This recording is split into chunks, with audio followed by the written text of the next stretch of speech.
Hi everyone. Welcome to my channel. Today, I'll be demonstrating my app developed with .NET MAUI. First, we'll explore the login screen.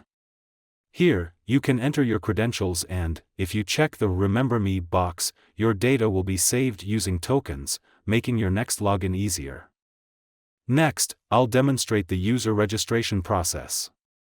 This is secure and requires entering a verification code sent to your email. After that, we'll see how to perform a password change. Just like registration, changing your password is authenticated with a verification code, ensuring the process is secure. Stay tuned to see all these features in action and much more. If you enjoy this video, please give it a like, subscribe to my channel, and follow me on social media for more updates and tutorials. If you'd like to support my work, you can buy me a coffee. Your support means a lot and helps me keep creating content.